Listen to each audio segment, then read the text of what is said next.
جس طرح فروع دین میں ہم چیزیں گنواتے ہیں کہ ایک اصول شیعہ ہونے کا یہ ہے کہ شیعہ تولا کرتا ہے اور تبرہ کرتا ہے۔ میرے بچے کو اگر نہ پتہ ہو کہ تولا ہے کیا، تبرہ ہے کیا، تو کسی مومن سے پوچھو آپ تبرہ کرتے ہو؟ کہ مولانا میں بڑا زوردار تبرہ کرتا ہوں۔ کہ کیسے کرتے ہو؟ کہ مولانا کوئی دن میں 8-9 لعنتیں بھیجتا ہوں۔ تو لعنت تبرہ ہے پر پورا تبرہ نہیں ہے۔ لعنت پارٹ آف تبرہ ہے۔ بالکل ایسا ہے کہ آپ ایک کاپی لیں، اس کے اوپر ایک بہت بڑا سرکل بنائیں، اب سرکل کے اوپر لکھیں تبرہ، دوسرا ایک بہت بڑا سرکل بنائیں، اس سرکل کے اوپر لکھیں تولا، اور نیچے ایک سرکل بنائیں، اس میں آپ اپنا نام لکھیں۔ 3 سرکل ہو گئے، ایک سرکل تبرہ، ایک سرکل تولا، تیسرا آپ نے ایک بہت بڑا دائرہ اور سرکل بنایا، اس کے اوپر مثلاً احمد، محمد، عارف جو بھی نام لکھنا ہے آپ نام لکھ لیں۔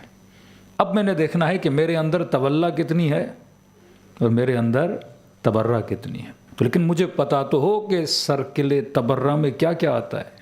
اگر تبرہ کے سرکل میں صرف لعنت ہوتی تو ایک لعنت بھیجنے سے تبرہ کیا ہو جاتا؟ کمپلیٹ ہو جاتا۔ کیونکہ ہم زیارت عاشوراء میں تبرہ کی دعا مانگتے ہیں، اللہم ارزقنی البراءہ، اے خدا مجھے رزق براءت عطا فرما۔ جس طرح یہ مال، یہ دولت، یہ اولاد، یہ گھر، یہ گاڑی، یہ اللہ کا رزق ہے نا، اللہ کی عطا ہے۔ 18 دعائیں ہیں زیارت عاشوراء میں، اس پہ پورا خمسہ ہے میرا کہ ہم خدا سے کیا کیا مانگ رہے ہیں۔ اللہم ارزقنی، اے خدا مجھے رزق تبرہ عطا فرما۔ تبرہ ہے کیا؟ رزق تبرہ ہوگا تو بندہ شیعہ ہوگا، زندگی میں تولا ہوگا تو انسان شیعہ ہوگا۔ ہم نے تولا کو محدود کر دیا صرف نام اہل بیت پہ، ایک نعرے پہ، 2 قصیدوں پہ، 4 نوحوں پہ، اور ہم نے تبرہ کو محدود کر دیا ایک لعنت پہ کہ میں نے لعنت بھیج دی۔ بعض تو ایسے ہیں کہ واش روم بھی جا رہے ہیں تو لعنت بھیج رہے ہیں، باہر نکل بھی رہے ہیں تو لعنت بھیج رہے ہیں، لیکن یہ نہیں پتا کہ جناب ایک برادر اہل سنت ملے اور کہنے لگے آپ شیعہ لعنتیں بہت بھیجتے ہیں۔ میں نے کہا لعنت آپ بھی بھیجتے ہو، صرف شیعہ نہیں بھیجتے۔ میں نے کہا بسم اللہ الرحمن الرحیم کے پڑھنے سے پہلے کیا پڑھتے ہو؟ اعوذ باللہ من الشیطان اللعین الرجیم۔ میں نے کہا کون سا مسلمان ہے جو شیطان پہ لعنت نہ بھیجے؟ میں نے کہا 40 سے زیادہ مرتبہ خدا نے قرآن میں لعنتیں بھیجی ہیں۔ لعنت اللہ علی القوم الظالمین علی الکاذبین، تہمت لگانے والوں پہ لعنت، چغلیاں کرنے والوں پہ لعنت۔ میں نے کہا اللہ لعنت بھیج رہا ہے۔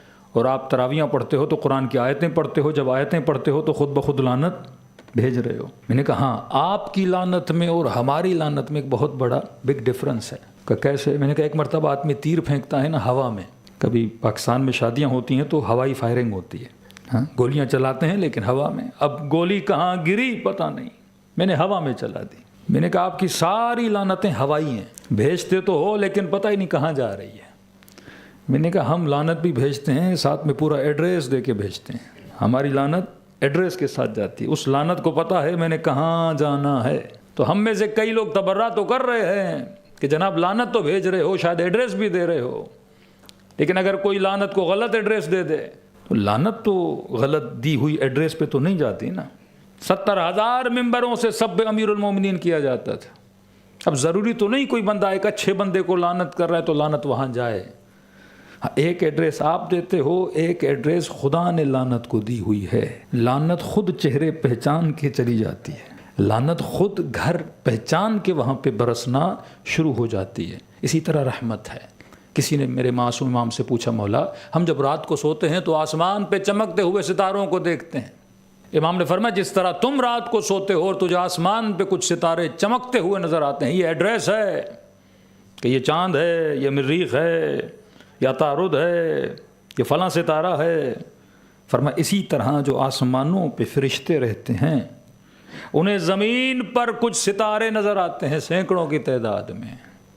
کہ مولا یہ ستارے کیا ہیں؟ ہم تو یہاں سوئیں چاند نظر آئے جس پہ سورج کی روشنی پڑے تو وہ چمک رہا ہے، لیکن آسمان پہ رہنے والوں کو زمین پہ ستارے نظر آتے ہیں، مولا وہ ستارے کیا ہیں؟ فرمایا وہ ہمارے چاہنے والوں کے گھر ہیں۔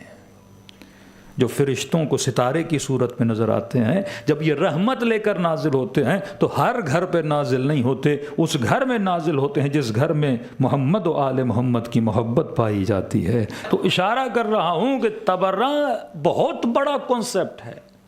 اس تبرہ کے کنسپٹ کا اعمال میں سے ایک عمل ہے لعنت کرنا۔ تبرہ پوری لعنت کا نام نہیں ہے تو میں نے لعنت بھیج دی، تبرہ کیا ہو گیا؟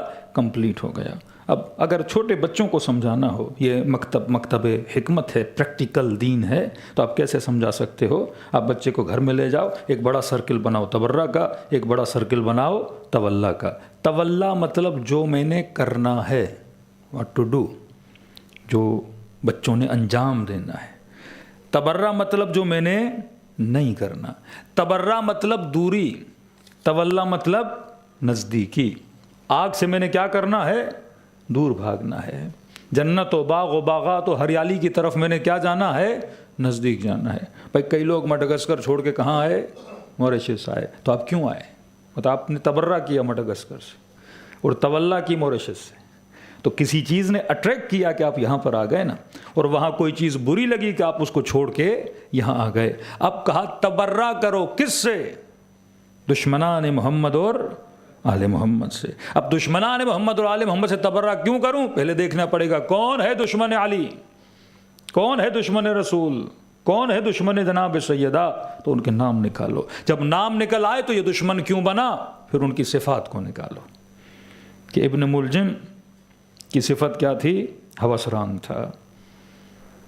شمر کی صفت کیا تھی؟ مال پرست تھا۔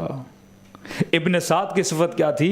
تخت پرست اور حکومت پرست اور عہدہ پرست تھا۔ یزید کی صفت کیا تھی؟ وہ مجموعہ صفات رذیلہ ہے۔ اب لکھو تولا کے اندر حکومت پرستی، مال پرستی، مقام پرستی، شہوت پرستی، یہ ساری صفات جب اس کے اندر جمع کر دو، اب لکھو تولا کیا ہوتا ہے۔ تولا میں کون آتا ہے؟ سلمان فارسی آتا ہے، ابو ذر غفاری آتا ہے، مالک اشتر آتے ہیں۔ تولا میں کون آتا ہے؟ ابو حمزہ شمالی آتے ہیں، علی ابن یقطین آتے ہیں، یہ اصحاب اہل بیت آتے ہیں۔ بھائی یہ اہل بیت اپنے صحابی سے اتنا پیار کیوں کرتے تھے؟ پھر اس کی صفات کو جمع کرو، اس کی گڈ ہیبٹس کو جمع کرو، پھر وہ اس سرکل کے اندر لکھ دو۔ اب تیسرا سرکل کس کا ہے؟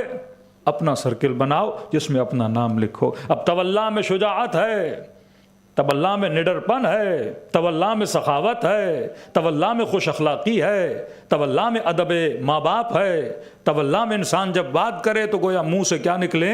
پھول و خوشبو نکلے، یہ تولا ہے۔ تبرہ میں کیا ہے؟ بددہنی ہے، گالم گلوچ ہے، شراب کا نشہ ہے، اس میں زنا پائی جاتی ہے، یہ تبرہ ہے جن سے میں نے دوری کرنی ہے۔ اب آپ نے سرکل بنایا، اب 1 منٹ میں انسان اپنے ایمان کا بلڈ ٹیسٹ کر سکتا ہے کہ میرے اندر تولا کتنی ہے، میرے اندر تبرہ کتنی ہے۔ اب اپنے سرکل کو دیکھو کہ یہ تولا سے زیادہ ملتا ہے یا تبرہ سے زیادہ ملتا ہے۔ اگر تبرہ والی صفات میرے اندر ہیں تو خدا کی لعنت میرے اوپر بھی آ رہی ہے۔ اگر تولا والی صفات میرے اندر ہے تو صبح و شام خدا کی رحمت میرے اوپر نازل ہو رہی ہے۔ یہ اہل بیت کی لیب ہے، اس لیب میں ہر بندہ جا کے اپنا ٹیسٹ کروا سکتا ہے، لیکن ہم نے دین کو اتنا آسان بنا دیا کہ ایک لعنت بھیجو تو تبرہ پورا ہو گیا، اور ایک صلوات بھیجو تو تولا پورا ہو گیا۔ تو جنت میرے عزیز اتنی سستی نہیں ہے جو اتنی آسانی سے مل جائے۔